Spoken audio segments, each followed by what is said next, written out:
Ahoy hoy everyone, welcome to another episode of the O Show. I'm O and I'm here for your amusement. Okay, now I have actually been wanting to do this episode for a while. So today we're going to talk about Jim Henson's The Storyteller. Ooh. So, The Storyteller was a show that came out from 1987 to 1988. And it was super weird because I would find the show and I'd be like, okay, it's this day, this time, this channel. So then the next week, I should be able to watch it again, right? And sometimes that was the case, and sometimes it wasn't. Like the show, I feel, just kept like bouncing around to different days and times. He was driving me crazy. And I was like obsessed with Jim Henson. Like, y'all, like Sesame Street was my jam. The Muppet movies were my jam. What else did Jim Henson do? He did the Labyrinth movie. He did the Dark Crystal movie. Like, I was obsessed with everything that Jim Henson was doing. So I was all about it. So when this show came out, not only was there Muppets and special effects, but like, it was also crazy ass stories. And I used to write crazy ass stories as a kid. I thought like I was going to be this writer of these crazy stories, and I just super got lazy. And now I'm in my 40s and I regret every day I did work on books. But, yeah, obsessed with the show. But it's really weird because even though it was like a year, they didn't show all the episodes in the US. Like some aired here and some aired overseas somewhere. I forgot what country. So that was weird. So then in 1989, Jim Henson created the Jim Henson Hour, right? And I was obsessed with that show.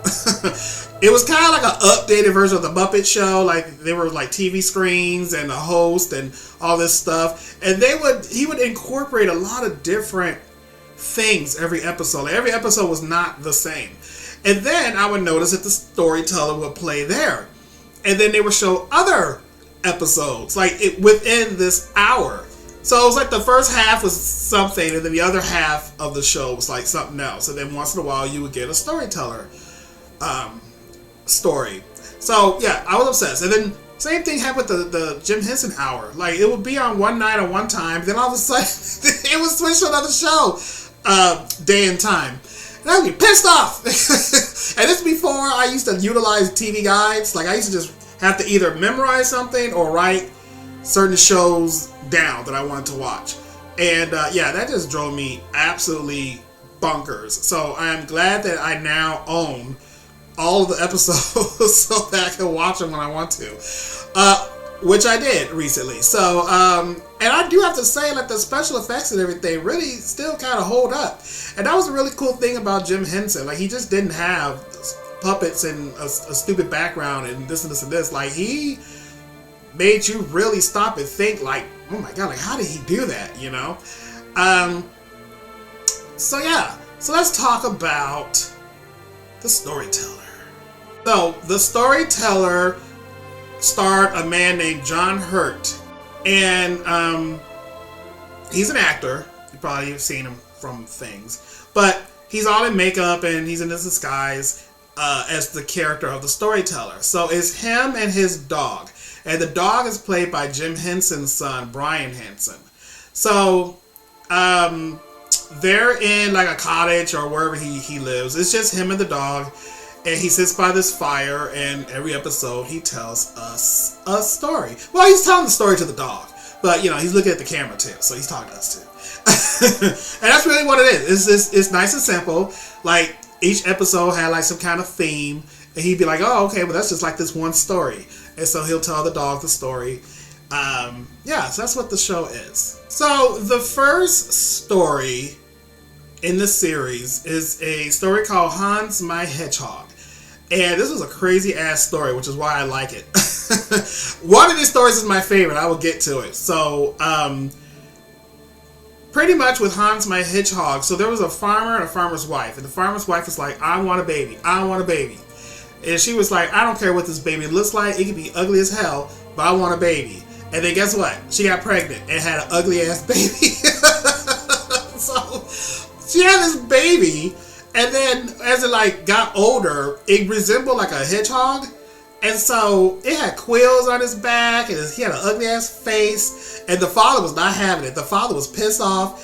and like the town folk made fun of this thing and beat it up. And so at a certain age, Hans the Hedgehog was like, fuck this place and I'm leaving. So he leaves and he goes and he lives in some like abandoned castle somewhere all by himself for like a long time. So then one day this king got lost in the forest and he heard some music, and it ended up being the music of bagpipes, I believe, that was being played by Hans. So he's like, oh, like you saved me, like I didn't think I was gonna find like civilization like ever again. And so the hedgehog like helped him. And so as a reward, the king was like, hey, let's go back to my castle, and like the first thing you see you can have. So the king thought like, it's probably gonna be my dog. My dog always greets me when I come back to the castle. But guess what? It wasn't the dog, it was the king's daughter. So the princess comes out and he's like, damn it. So he's like, well, I guess I said you can have her, it, whatever that you saw. So that's what happened, y'all. Like, she had to marry Hans. So at night, he would, like when she went to sleep, he would play his music, and then as soon as she falls asleep, he would shed his quills. And all of a sudden, he's like this hot ass man, right? And he would go outside and help the animals. And one day she woke up and she saw the quills, but when the quills were off his body, they were nice and soft, right? So she was loving it. And then she looked out the window and she saw this fine ass naked man. And she's like, oh my God, that's my husband. But she couldn't let him know that, you know, she knew. But later on, he finds out that she knows that he's doing it, because I think he came in one day and she was actually sleeping on the quills because they were so soft. So he was like, well, look, I'm bewitched, and if you just don't tell nobody for one more night, I can lose the quills forever, and then I will stay this man, but you have to keep this secret now that you know. And she was like, okay. But then her dumb ass goes to the castle and like is kikiing with her mom, and she ends up telling her mom like all the secrets. So her mom was like, well, that's crap. I think you just burn the quills when it's off, and if you burn it, he can't put it back on, and he can stay a hot ass man, right? So the dumb daughter believes it. So that night, she throws the mess into the fire, but then when she does it, you just hear screaming. Like, it is actually like hurting and burning the man. He's like, he just fucking threw my quills in the fire. What the hell? And so he runs away, right? So now she feels salty. And so, so then she's so heartbroken about what she did. She goes to this blacksmith and she's like, I want 3 pairs of iron shoes. So he makes her the shoes, and she wears these things around the world. Like, she is looking for her husband, like Lisa Stansfield. Been around the world and I can't find my baby. So fast forward, she worn out the first pair of shoes, she worn out the second pair of shoes, and she's wearing out the third. So she stops one day and looks in a lake, and she sees that her hair is all long and white, and she's like, oh my God, like, I've just wasted my life trying to find my husband. Because I'm an asshole. So she ends up going to this cottage, and she ends up finding him, and he's like, oh my God, let's toast to the woman who couldn't keep a secret. Like, well, I knew what shade was back as a kid. That was super shady. So anyway, he's like, why, how did you find me? And she told him, she's like, you know what, I fucked up. I love you so much. I couldn't live without you. I felt so bad. I walked this earth for like blah blah blah time. Wore out 3 iron shoes, and because I love you so much. And I guess the power of love got to him, and all of a sudden, like, he shed everything, and he became hot and beautiful once again. And then he lived happily ever after. It's such a weird ass story, but it's just so crazy. And when you just see again like how they did the backgrounds and the costumes, and like, it's actually a pretty good show. Alright, so the next story is one called Fearnot. It's okay. It's alright. Pretty much the short version of this story is there's this guy and he has 2 sons. One is good and one is not. And the one who is not is this dumbass named Fearnot. So like, he sends this kid out to buy things. He comes home with like everything but what he was supposed to buy. And he's just super annoying. And so his dad was sending him out for buttons, and he came home with no buttons, and just it's a mess. And so his dad was like, well, you know what? You need to go out into the world and just learn responsibility and fear. Because he would just do stuff and not care. And then anyone who like bullied him or like abused him, he just rubbed it off. He turned the other cheek. And he wasn't affected by anything. And the dad's like, what the hell's your problem? So anyway, he sends his son out to like learn the world. And then he finds like a swindler on the street. And they kind of become friends. And then he ends up in a castle. And this one guy is like walking around in pieces. Like his top body is separated from his lower body. Like it's super weird. Fearnot is a crazy story. The third story is one that's actually called a short story. This one was weird too. So now this one actually stars the storyteller. Like he's actually part of the story. So he's like walking through this kingdom and he runs into a castle that has a king inside. But he has an interaction with the cook in the castle. And so he tricks this cook into making this thing called rock soup. So he was like, well, we can make soup from a rock. And then he's having this person throw all this stuff inside this pot, and it's weird. So he tricks the cook, and the cook gets pissed off. So the cook is like, well, I'm going to boil you in oil. So the king finds out. He's like, well, okay, well, you know what? Like, instead of boiling him in oil, since you're a storyteller, I want you to tell me a story every day for a year. But if you fuck up and you can't tell me a story, then to the oil you go to get boiled. So this guy was telling him like a story every day. But then he woke up one day and I guess he didn't have a story to tell. And so he's freaking out like, oh my God, like they're going to kill me. And then he runs into this magician. The magician turns him into a rabbit. And at one point he got turned into a flea. And then like he got restored back. And this is a weird story. And then in the end, when the king is finally like, okay, now where's my story? He kind of distracts the king and says, well, I can do this trick real quick. And he throws a rope up into the sky. And then he tells the prince to like climb this rope. And then the prince does. And it just like disappears. But then like all this stuff is coming out of the pot. Like, because the king is like, oh, well, I don't know what you did with my son, but you know, you're going to die. But before he dies, like, all this stuff comes out of the pot, like all the things that disappeared, and the prince, and it's a weird story. The fourth story is a story called The Luck Child. So pretty much with this one, there is a king. There's wise men, right? And these wise men make a prophecy that the seventh son of the seventh born will become king. And now there already is a king in play. And he hears the prophecy. He's like, oh, hell no. So when he finds out that the seventh son of the seventh born has been born, he's going to kill the baby. So he steals the baby, and he has his like assistant guy with him holding the baby. And he's like, okay, now we're going to kill this baby.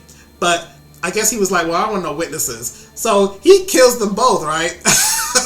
He pushes them both over a cliff. However, the assistant guy, he dies, but the wrapping that was around the baby ends up saving the baby. And he doesn't splat on the ground. So the assistant gets eaten by a griffin. And the baby is found by this old couple. And they raise him and they call him Lucky. So like years later, the king is like walking around. And then he hears this couple telling people about how they found Lucky and blah, blah, blah. And he kind of, I guess, recognized the kid. I don't know how. But the king is like, God damn it. That's that kid I tried to kill. So the king goes, okay, you know what? I have this proclamation, right? And it's your lucky day, Lucky. I need you to deliver this proclamation to the kingdom. And Lucky's like, okay. So he's going about his business, and he ends up going through a forest, and he gets lost. So then he runs into this man in the forest, right?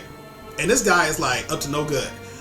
And he ends up kind of like befriending him, and he takes him into his house and things.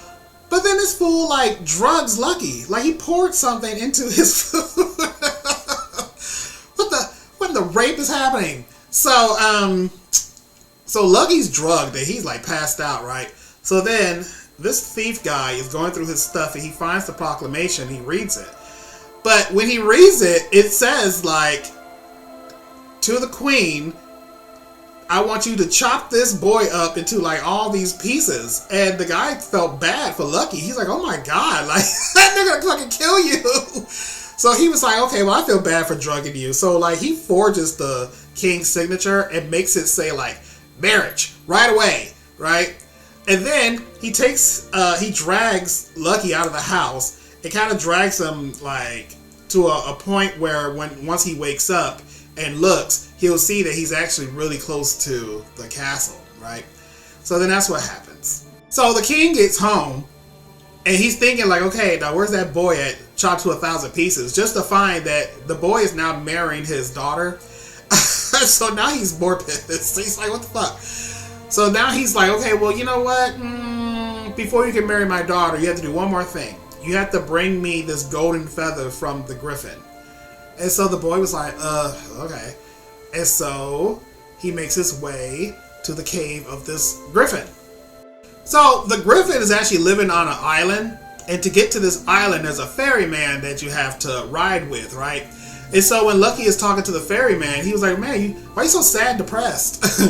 And this guy was like, well, I have this job. I'm a ferryman, but I seem to not be able to get off the boat.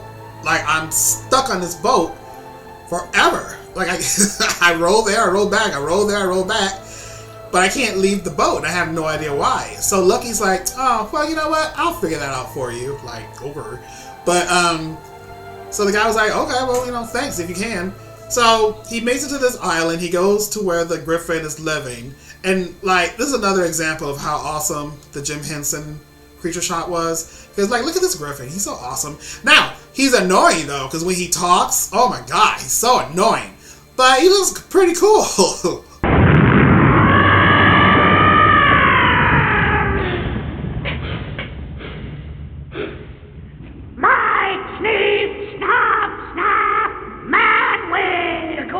Man, that's me. No. Now this is where the story gets crazy. So the man that drugged Lucky is actually in the lair of the griffin, right? So I guess the griffin brought him to his island because this guy cooks good food and he wants to eat. And so the man then drugs the damn griffin. all this date rape drugs this guy's using. So he drugs the griffin, and the griffin passes out, sleep, right? And so now he's like, okay, well, you know what? Plop, here's the feather. You can go back and deliver it and marry the princess, right? And Lucky's like, okay, thank you so much. But he was like, hey, do you know by any chance, like, why the ferryman like can't leave the boat?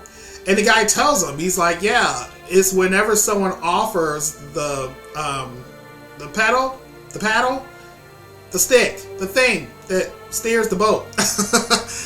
He was like, you have to be offered to hold it. If you hold it, you then become the new ferryman. So I guess that's what happened. The last guy tricked this man into doing it, and now he got stuck and didn't know why. So on his way out, he steals a whole bunch of treasure from the griffin. He gets onto the boat. The ferryman takes him back to land, and he goes, oh, and by the way, offer the paddle to someone, and when you do, you will be free, and that person will now be the new ferryman. So he brings the feather back to the kingdom. The king is like, oh my god, okay, fine, you can marry my daughter. But he sees all the treasure that Lucky brought back. He's like, oh my god, like, where'd you get all that treasure from? And he goes, oh, there's a whole bunch on that island I went to. Like, if you go, like, you get some more. And I guess the king was super like greedy, and Lucky, like I said, he told the guy, next person you see, offer your paddle. So he goes, yeah, there's a ferryman down there. Just go hop on the ferry and you can go and get some jewelry and riches and gold. And so he does. So he goes, he waits for the ferryman. The ferryman shows up and they have a little conversation. The guy was like, here, hold this. and the king holds it, and then swap, he becomes the new ferryman and is stuck for like many years afterwards. That's fucking crazy. Okay, so now the fifth story is actually my favorite. My favorite! I used to just... Ooh, I couldn't wait for this one to rerun. So I could watch it again. Now, this one's called The Soldier and Death. In this story, there's a soldier that's coming back from war, and he's home, and all he has to his name are like these 3 biscuits, right? And I guess like overseas biscuits are like cookies, crackers. I'll just say it's a big cracker.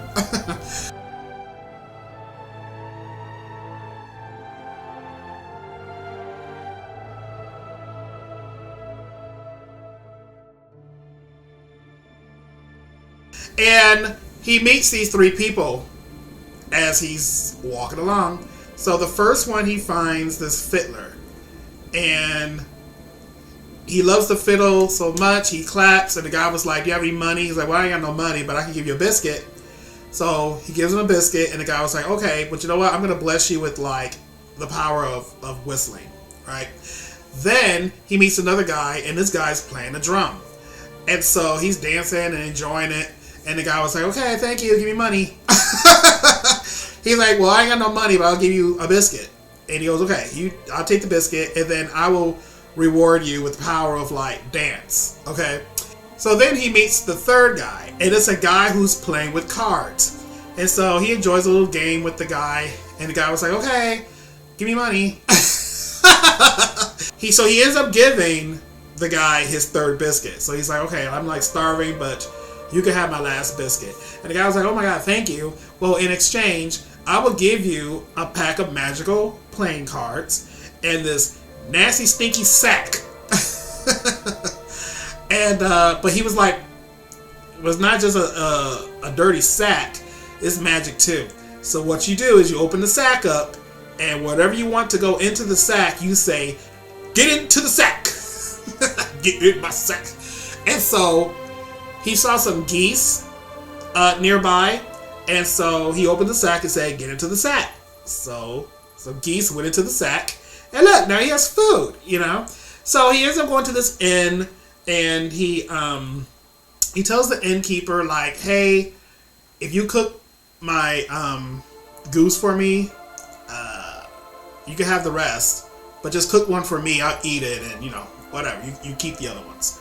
And so he does. So the guy goes in the back, and he kills one of the geese, he gives it to the guy, and the soldier has an awesome meal. So while he's there, there's this castle that's nearby, and the soldier's kind of questioning the castle, and the innkeeper was like, yeah, you know what, there's a whole bunch of that castle has been overrun by little devils, and at night they come out and they get super loud and rowdy, and they're crazy. And so the soldier was like, oh my god, like, that's crazy.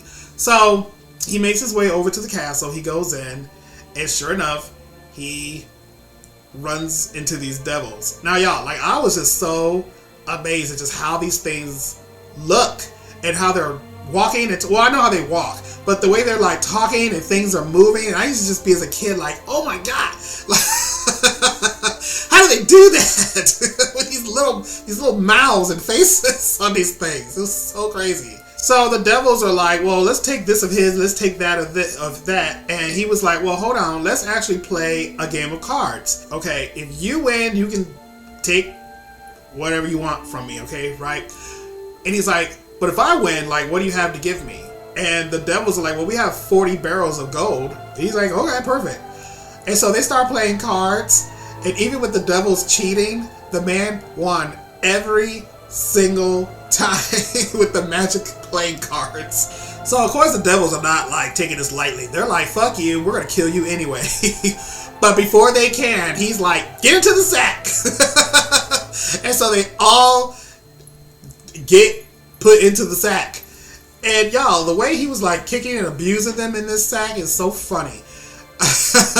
But he takes one out and he breaks the devil's leg, his foot rather. And then he's like, okay, now look, you serve me, okay? If I call on you, you need to come and you help me with something. So the devil's like, okay, I get it. And he keeps the devil's foot too. So this devil's like hopping off on one foot. But he lets them go and he's like, go away, leave this castle, never come back. But again, like that one, like, you belong to me. When I call you, you need to show up. So now that he's rich with all these barrels of gold, like, his life is set, right? So he has a wife, he has a kid, but then like years later, like, his kid gets sick and like is deathly ill. And he's like, oh my God, like, what do I do? So he calls the devil shows up, and then he's like, you need to help me, like, how do I cure my son? And so the devil gives him this cup, this glass of water, and he's like, look into the glass, like, look at the bed. If you see this cool looking like shadow being, he's like, if you see it at the foot of the bed, then you're fine. That's death, and that means death is just creeping around like whoever is sick. And all you gotta do is just put your fingers in the water and sprinkle it and tell death to get the fuck away.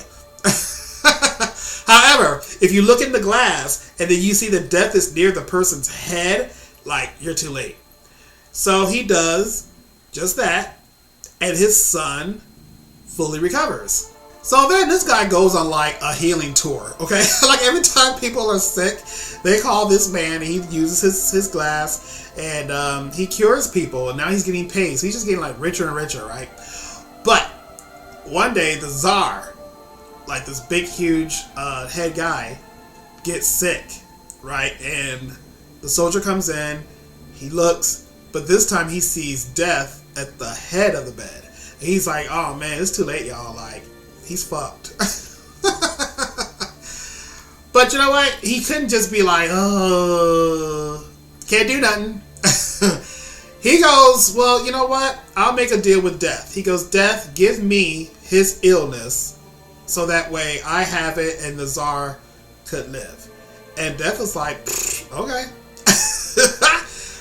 So death switches places with him, and now the soldier is the one who is deathly ill. So then this is where the story gets crazy.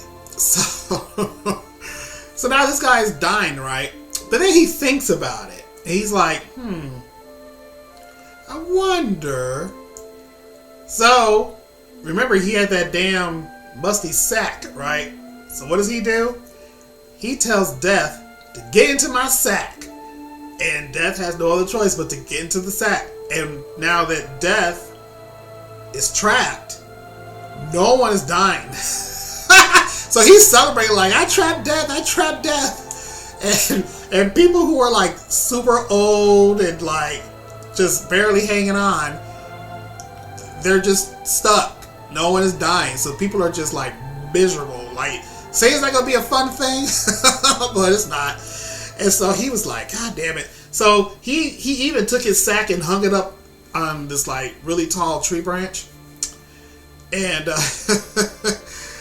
yeah, he was like, yeah, that was a bad idea. So he went and he got Death down, and Death was like afraid of him.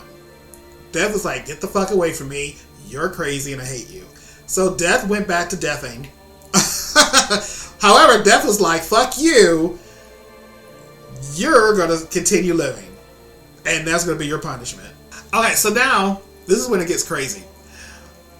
The guy was like, okay, I need to die somehow.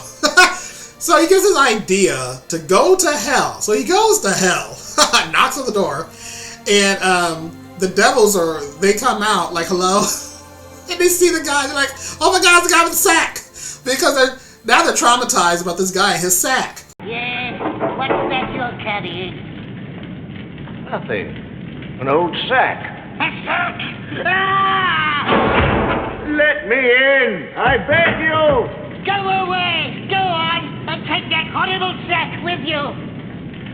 And he goes, I need a map to heaven and give me 200 souls. So the devils do. So they're like, okay, well, here's your damn map. And we'll let 200 souls go with you. Just stay away from us with that goddamn sack. So then the soldier goes to heaven, right? With the 200 souls. So he's like, hey, heaven. I got 200 souls from hell. I don't know why he thought it was a good idea. But he was like, I got 200 souls from hell. I guess that's a good deed I did or whatever. But let me in. But the guy at the gate's like, yeah, no, you're not coming in. but I'll take your souls.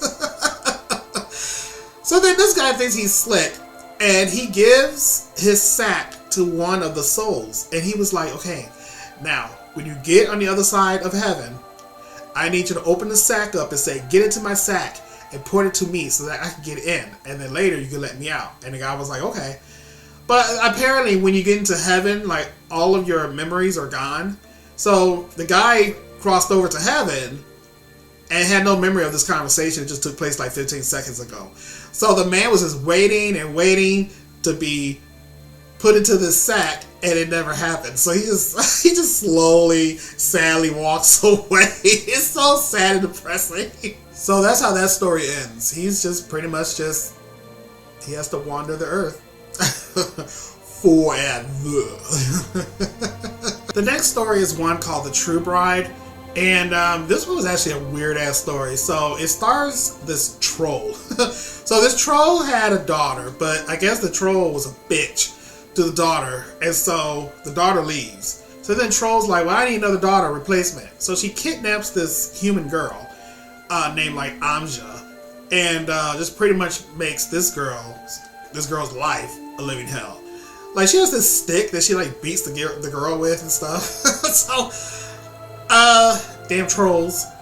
So the girl makes a wish one day, and I guess this white lion overhears it, and so the lion is like, well, I'll help you, child. So every time the girl is tasked to do something, the lion will complete it for her.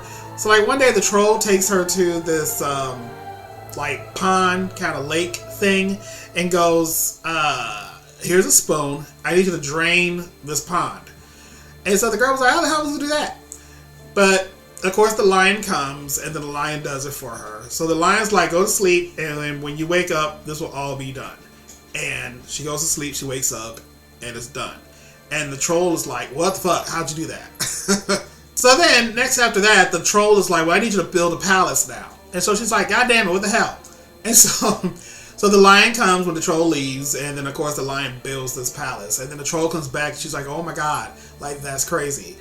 So the troll goes in and starts looking around, and there's this door, and she opens the door and falls to her death. Because the lion like built a room that was just like this endless pit. The girl was like, did you know there's an empty pit in this room? And the lion's like, yeah. So, okay, first of all, you're free, so stop your bitching, and you're welcome. Blah, blah, blah. There's more to that story, but next. The next story is one called The Three Ravens. I like this one until you get to the end.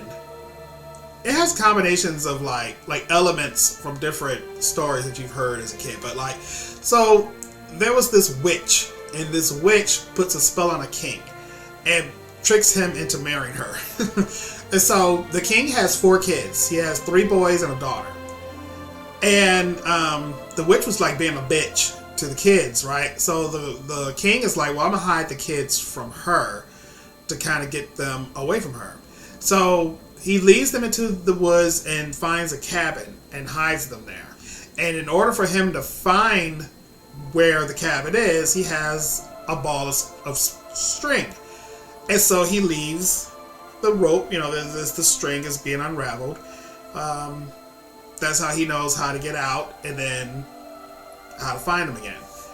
So I guess the witch was like, well, I'll show you. And so she found out the thing about the string, followed it, found the cabin, and then she makes the boys put on a shirt, and this shirt was like hexed, and turns them into ravens. And so they fly away. And then the daughter kind of finds out, and she runs away. So she's running away. She ends up running so hard that she gets tired and falls asleep. And when she wakes up, she sees these ravens, and it's actually her brothers. So the ravens are like, okay, you can break the spell, but you have to do the following. You cannot talk for the next 3 years, 3 months, 3 weeks, and 3 days. If you don't talk through all that time, the spell will be broken. So then what happens after that? She meets a goddamn prince, right? So now she can't talk, but now she finds her prince, but she can't like communicate with him. But she still finds ways for him to fall in love with her. So that's what happens. They fall in love. She gets married. She gets pregnant, and she has a baby, right? So yeah, you got like Hansel and Gretel. You got the Little Mermaid. You know, so this story's kind of pulling from other things. Now I don't know what this witch did to the previous king, the father of the children, but turns out the prince's father, the king, another king, the new king, I guess. She must have killed the old king, because now there's a new king. And the stepmom is now the witch. And so the daughter's like, God damn it. My mother-in-law's goddamn witch. She doesn't know she's a witch, though. But, yeah. So now this witch is like, oh, I can't get rid of you. I'll show you. So this witch keeps doing shit to the baby. Like one day the girl is sleeping and she wakes up and it's like nothing but like dirt and a doll like in the bed. And everyone's like, what happened to the baby? She's like, well, she can't say. So she's like, so everyone's thinking like this lady is like killing these babies until she has another baby. And then something happened to that baby. So the king is, or her husband, the prince, he is like, what the fuck are you doing to these children? So by the time the third baby comes, and the same thing happens, like, the baby is like, well, the baby was born, and shit was happening, so the prince is like, can we take this baby somewhere to be safe? Away from her? But she refuses, and she doesn't want to do it, so someone was like, she's a witch! So they were going to burn her at the stake. They were like, look, you keep having these damn babies, and things keep happening to them, but it was the stepmom, like, doing everything. But surprise, surprise, it just so happened that the day they were going to burn her happened to be after the 3 years, 3 months, 3 weeks, and 3 days. So her brothers come down and transform back to boys, and they end up killing the stepmom witch. So she can now talk, and they live happily ever after. Story number 8 is one called Sapsorrow. It's another like story, which is really is kind of odd though. So there's a king, and this king has 3 daughters. There are 2 ugly ones, and 1 is beautiful. And so he's looking for a queen. And now he has this wedding ring that queens of the past have all worn. So he decides, well, you know what? He pulls a Cinderella, and he's like, if anyone could fit this wedding ring perfectly, I will marry that person, right? And so, like, all these women are trying to put the ring on and blah, blah, blah. So then one day, like, the daughters were messing with it, and the youngest daughter, whose name is Sapsorrow, she's the beautiful one, ends up putting the ring on. It fits perfectly. The king finds out. He's like, fuck! I gotta marry my daughter! So the daughter, of course, is also like, are you for real? I can marry you? So she's trying to like stall the wedding. So one day she goes, okay, I can get married. However, I can't get married until you give me this dress that like glows in the moonlight or something. And then I want this dress that looks like this. Well, she'll get the first dress and she goes, oh, thank you so much. However, I still can't get married because I need this dress too. And so the people in the kingdom have to find this other dress. So they're like, okay, here you go. And she goes, oh, well, now I need a third dress. And they're like, God damn it, stop asking for dresses.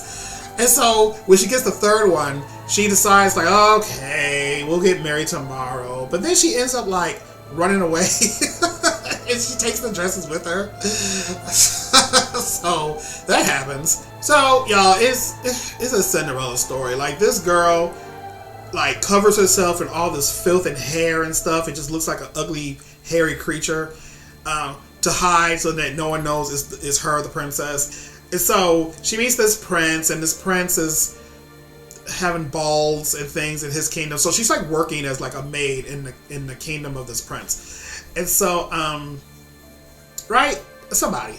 So every time this guy throws a ball, she puts one of those dresses on. And then she's all beautiful and stuff and goes in and dances with him. And then, of course, she leaves. And it's a Cinderella story. So, moving on. So the last story is one called The Heartless Giant. This is one that played a lot too. And so what happened was, there was a giant, and he got captured by the king and his kingdom. And the giant was locked in this dungeon under the castle. So one of the king's sons, I think his name was Leo. Leo kind of befriends the giant, but the giant is pretty much like tricking this kid. Like, he's putting all this stuff into the kid's head. He's like, I didn't do nothing. It's not my fault. He's like, but if you go get the keys from the king and give them to me, like, I will just be on my merry little way. So Leo does. Leo sneaks and gets the keys from his dad, and like, he frees the giant. And then the giant like just runs amok, right? He's like hitting soldiers and kicking people. So now the whole kingdom's like, we gotta kill the giant. And Leo's sitting there like, I didn't do nothing. I don't know what's happening. I don't know what you're talking about. So he's not taking the blame at all for anything. But he starts feeling bad because one by one, like, his brothers are like, ugh, goddamn that giant, I'm gonna go kill him. And like, one brother will go off and then never return. So then the other brother's like, ugh. And so he goes off and never returns. So Leo's like, oh my God, like, my brothers are like lost and dying and stuff. Like, I feel bad. It's all my fault. I will go find the giant. So he sets off to look for the giant. On his way, he ends up finding these animals that kind of, that he helps, and then they will help him later, right? So the first one he runs into is a bird. The bird's wing is hurt because the giant, like, hit the bird. He like slapped this bird out of the sky. And so the bird's like, oh my God, my wing. So the boy helps the bird, and he was like, okay, well, I will help you later on, thank you.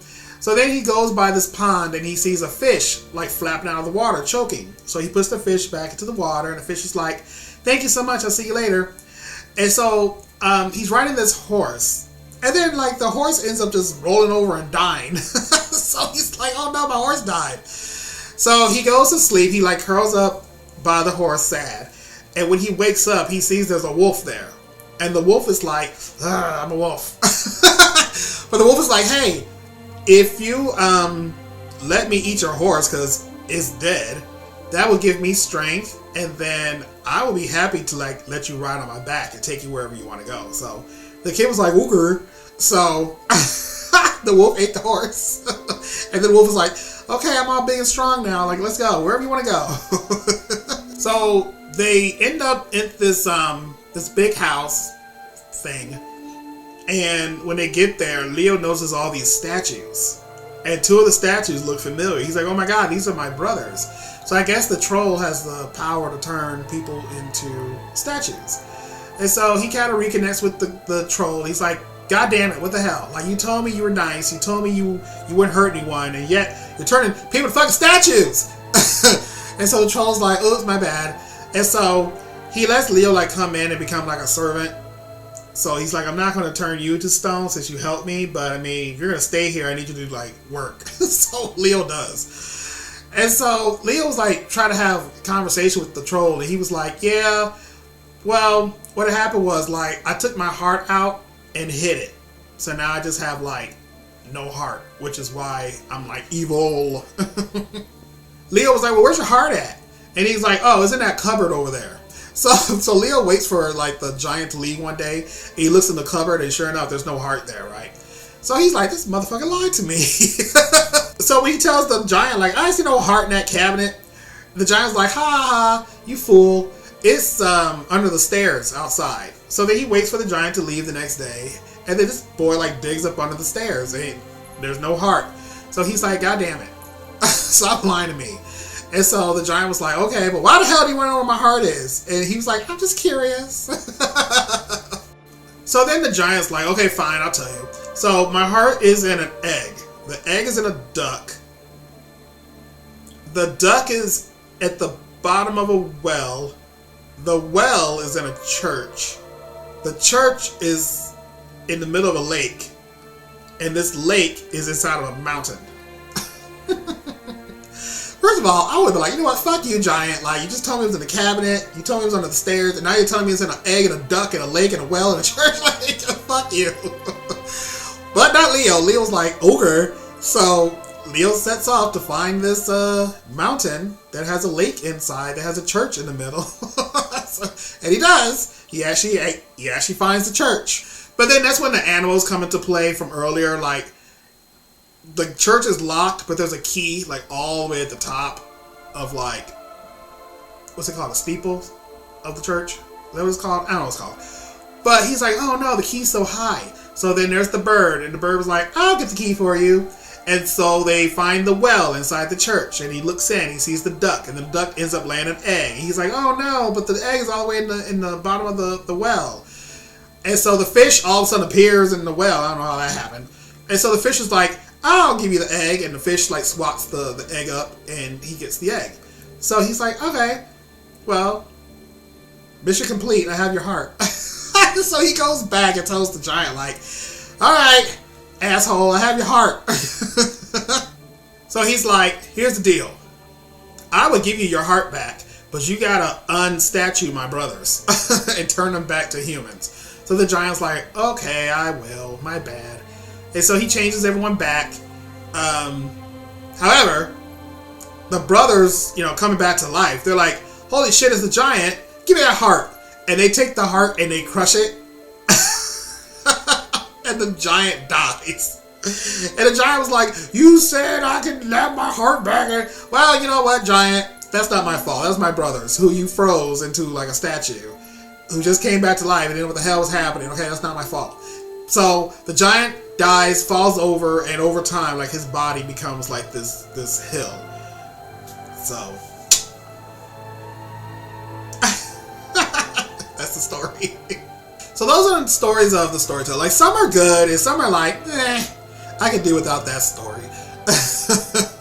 But like I said, if you are a big fan of like Jim Henson and all his creations and his Muppets and things, like, give this show a try. Like I said, like, now with all the CG and everything, like, I really do appreciate movies that stay doing practical effects and don't focus too much on computers and CGI. Like, the things they're doing on this show to tell a story and show a countryside, a background, or maybe just something even in the foreground, but you're like, oh my god, like, that's so cool. How do you do that? And the dimensions of things, like, you have this giant who's obviously not a giant, so you're like, okay, that camera had to be positioned like here to make like that Lord of the Rings special effects to show a hobbit next to a regular grown man. Yeah, just look at it now. It a lot of it still holds up, and I'm still kind of questioning, like, ooh, how'd they do that?